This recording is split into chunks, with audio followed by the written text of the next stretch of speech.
पेयजल तथा भौमजल। इस वीडियो में हम सीखेंगे पेयजल, आसुत जल, भौमजल तथा भौमजल स्तर।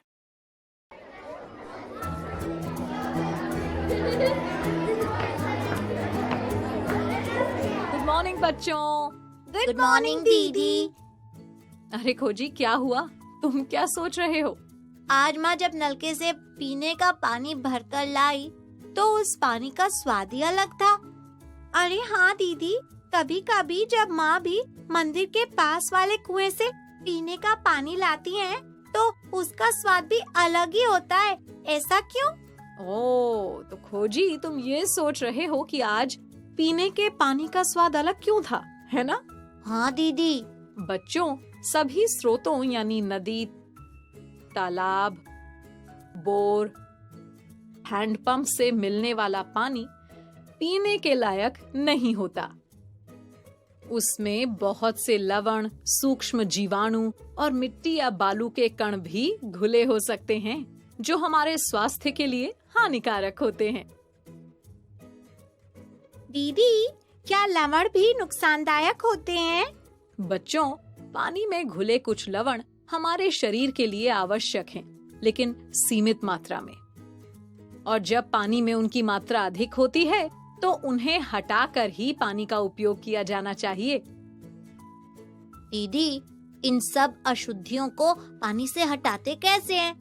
बच्चों, पानी में उपस्थित हानिकारक जीवाणुओं और अशुद्धियों को नष्ट करने के लिए पानी में विरंजक चूर्ण यानी कि bleaching powder, potassium permanganate, chlorine की गोली और फिटकरी आदि मिलाए जाते हैं। और जानते हो, पानी को उबाल कर भी कीटाणु रहित किया जाता है।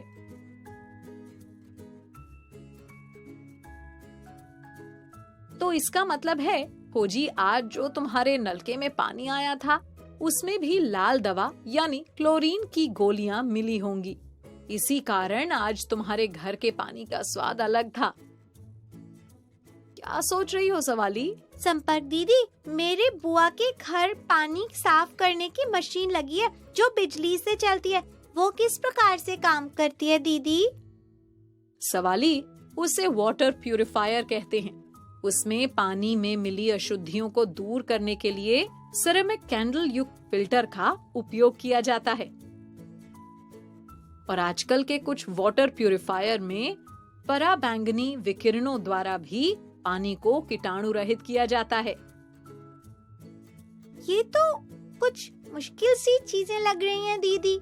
पानी को शुद्ध करने की एक और आसान विधि भी है सवाली, आसुत जल बनाने की विधि। वो क्या होता है दीदी? बच्चों, इस विधि में हम एक बड़े कटोरे में जल लेकर उसमें एक छोटे कटोरे को रख देते हैं। इसके बाद बड़े कटोरे को ढक्कन से ढक देते हैं और फिर बड़े कटोरे को गर्म करके वाष्पीकरण द्वारा आसुत जल प्राप्त किया जा सकता है। अरे, ये तो बहुत आसान विधि है दीदी। हाँ सवाली, और पता है, आसुत जल को आमतौर पर विभिन्न प्रकार के उपकरणों से बनाया जाता है और इसका उपयोग प्रयोगशालाओं में किया जाता है। दीदी, क्या हैंडपंप के पानी से भी आसुत जल बना सकते हैं? हाँ खोजी, भौमजल से भी आसुत जल बनाया जा सकता है। ये भौमजल क्या होता है दीदी? खोजी, गांव के बाहर तालाब के पास खुदाई हो रही है ना, तो चलो वहीं चल के भौमजल के बारे में समझते हैं। हाँ दीदी, फिर तो बहुत मजा आएगा। चलिए चलते हैं।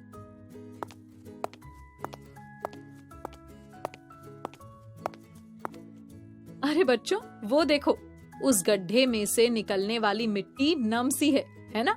इस नम मिट्टी से पता चलता है कि इसके नीचे जल मौजूद है। दीदी, यहाँ आइए, इस गड्ढे में देखिए, थोड़ा थोड़ा पानी निकल आया है। अरे हाँ खोजी, ये गड्ढा उस गड्ढे से अधिक गहरा है। यहाँ पर मिट्टी के बीच के सारे खाली स्थान पानी से भरे हैं, मतलब यहाँ भूमि के नीचे जल है। इसे ही भौम जल कहते हैं। तो बच्चों, भूमि के नीचे का जल हुआ भौम जल। मतलब हम कहीं भी खोदेंगे तो भौम जल निकल आएगा? नहीं सवाली, भौम जल का स्तर हर जगह एक सा नहीं होता।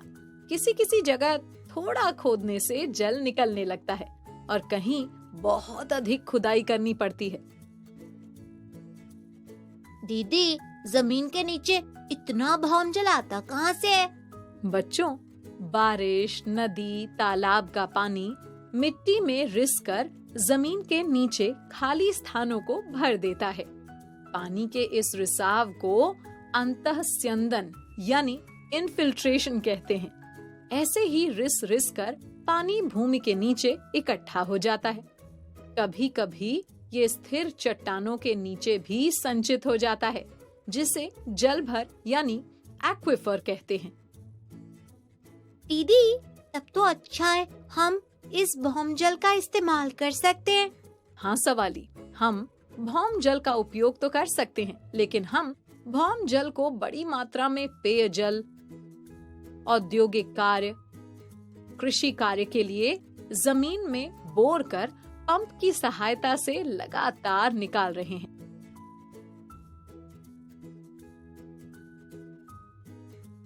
दीदी, भौम जल तो पुनः भर जाता है, तो अगर हम इसका ज्यादा उपयोग भी कर लेंगे तो ये पुनः भर जाएगा।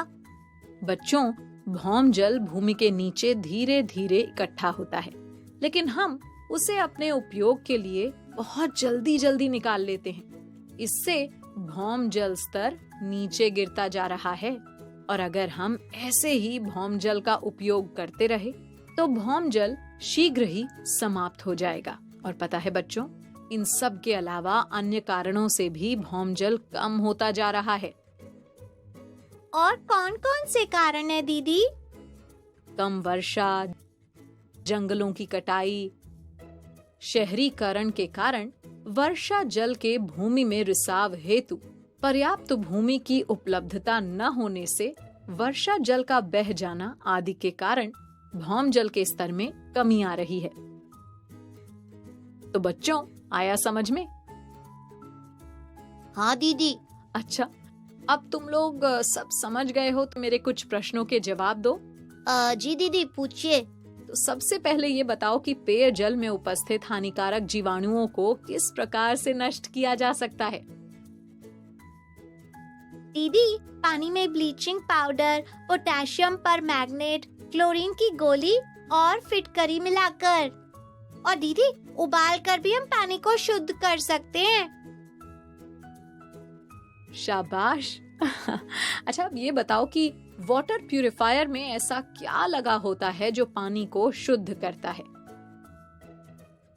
दीदी, पानी की अशुद्धियों को दूर करने के लिए वाटर प्यूरिफायर में सिरेमिक कैंडल और पराबैंगनी किरणों का उपयोग किया जाता है। बहुत बढ़िया। अच्छा, अब ये बताओ कि आसुत जल का उपयोग कहाँ किया जाता है? दीदी, ये तो बहुत आसान है। आसुत जल का उपयोग प्रयोगशालाओं में किया जाता है। शाबाश सवाली। अच्छा, क्या तुम सब भौम जल के कम होने के कारणों को बता सकते हो? हाँ दीदी, बड़ी मात्रा में भौम जल को पेयजल के लिए, औद्योगिक कार्यों के लिए, कृषि कार्यों के लिए जमीन से लगातार निकालना, और दीदी कम वर्षा, जंगलों की कटाई, शहरीकरण के कारण वर्षा जल का बह जाना। अरे वाह बच्चों, तुम सबने तो सभी सवालों के जवाब बिल्कुल सही दिए। अच्छा, तो अब मैं चलती हूँ, फिर मिलेंगे कुछ नई रोचक जानकारियों के साथ। ओके बच्चों, बाय बाय बाय। बच्चों, अब मैं जाती हूँ, कल फिर मिलने आती हूँ। इंग्लिश में अब होंगी बातें, मैथ सीखेंगे हंसते गाते। पहेली किस्से और कहानी सुनना अब तो मेरी जुबानी। बात पड़ी है सीधी सीधी, मैं हूँ आपकी संपर्क दीदी। आपको ये वीडियो देखकर मजा आया ना? अगर आप इस वीडियो से संबंधित अन्य संसाधन जैसे कि अन्य वीडियो, गतिविधियां, क्विज इत्यादि देखना चाहते हैं तो अभी डाउनलोड करें संपर्क स्मार्ट शाला मोबाइल एप्लीकेशन। और हाँ, अगर आपको ये वीडियो अच्छा लगा हो तो इसे जरूर लाइक करें। और भी नए नए वीडियोस देखने के लिए सब्सक्राइब बटन पर क्लिक करना न भूलें। मिलते हैं बहुत जल्द YouTube और संपर्क स्मार्ट शाला ऐप पर।